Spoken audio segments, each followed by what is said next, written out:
নমস্কাৰ প্ৰথমে মই জেৰিনা মোৰ চেনেললৈ আপোনালোক সকলোকে পুনৰবাৰ স্বাগতম জনালো। আজি মই ফুলকবিৰ সৈতে ডিমৰ দমৰ ৰেচিপি এটা লৈ আহিছো আপোনালোকৰ বাবে। একেবাৰে সহজ ৰেচিপি, খাবলৈ কিন্তু বহুত টেষ্টি হয়। আহকচোন তেনেহলে বেছি দেৰি নকৰো, ভিডিঅটো আৰম্ভ কৰো আৰু এয়া বনাবলৈ আমাক কি লাগিব চাওচোন আহক।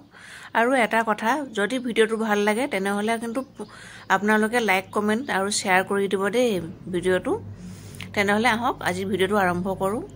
আজি আমি ফুলকবিৰ সৈতে ডিমৰ দম বনাম, হেয়ে লাগিব আমাক এটা ফুলকবি আৰু দুটা আলু লৈ লৈছো, এটা নহৰু লৈছো, এডোখৰ আদা লৈ লৈছো আৰু তিনিটা জলকীয়া লৈছো।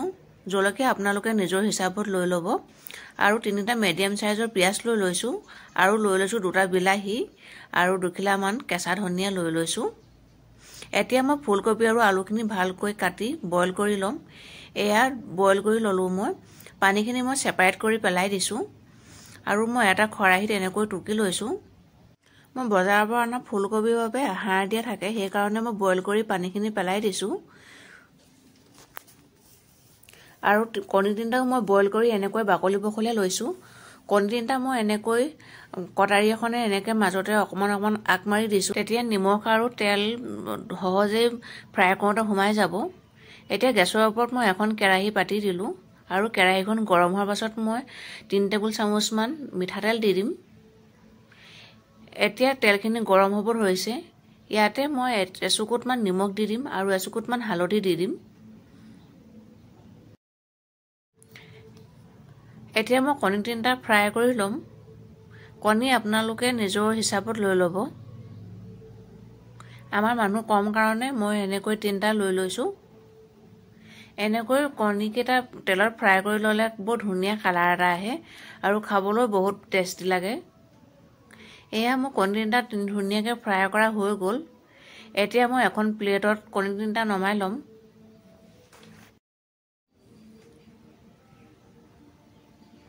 এতিয়া মই সেই একেখিনি তেলতে পাঁচফোৰণ আধা চামুচ দি দিছো সৰু চামুচেৰে। পাঁচফোৰণখিনি ফুটি অহাত মই এতিয়া পিঁয়াজখিনি দি দিছো। পিঁয়াজখিনি মই এনেকৈ মিডিয়াম সাইজতে কাটি লৈছিলো। এতিয়া ভালকৈ এবাৰ লৰাই দিছো পিঁয়াজখিনি ব্ৰাউন কালাৰ হোৱালৈকে।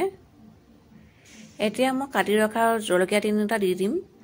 এনেকৈ তেলত জলকীয়া দিলে জলকীয়াটো ধুনীয়াকৈ সিজি যায় আৰু জলকীয়াৰ যিটো ফ্লেভাৰ আহিব লাগে ধুনীয়াকৈ আহে।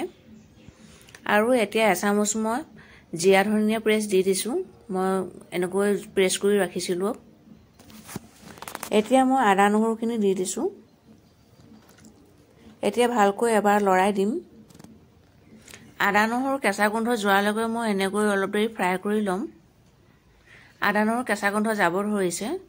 এতিয়া মই হালধি দি দিছো আধা চামুচ। হালধি আমাৰ আগতে দিয়া আছিল কাৰণে মই অলপ হালধি দিছো। আধা চামুচ মই হালধি দি দিছো সৰু চামুচেৰে। হালধি কেঁচা গোন্ধ যোৱাৰ পাছত মই বিলাহী দুটা এনেকৈ দীঘলে দীঘলে কাটি লৈছিলো আৰু বিলাহী দুটা এতিয়া দি দিছো। বিলাহী মই গুটিবোৰ পেলাই দিছো। বিলাহীৰ গুটি আমাৰ স্বাস্থ্যৰ কাৰণে ক্ষতিকাৰক, সেই কাৰণে মই পেলাই দিছো। এতিয়া অলপ দেৰি ঢাকোন দি থৈ দিম বিলাহীখিনি সিজালৈকে। এয়া অলপ পাছত মই ঢাকোন দাঙি চাইছো, বিলাহীবোৰ এয়া দেখিছেনে আধা সিজা হৈ গৈছে। এয়া দেখিছেনে আধা সিজিছে। এতিয়া মই ইয়াতে ফুলকবি আৰু আলুখিনি দি দিম। আকৌ এবাৰ ভালকৈ লৰাই দিম। ফুলকবি বা আলু আপোনালোকে নিজৰ হিচাপত লৈ ল'ব। আমাৰ মানুহ কম কাৰণে মই ইমানে লৈছো।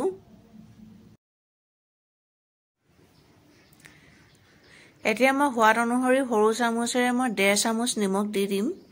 নিমখো আপোনালোকে নিজৰ সোৱাদ অনুসৰি লৈ ল'ব।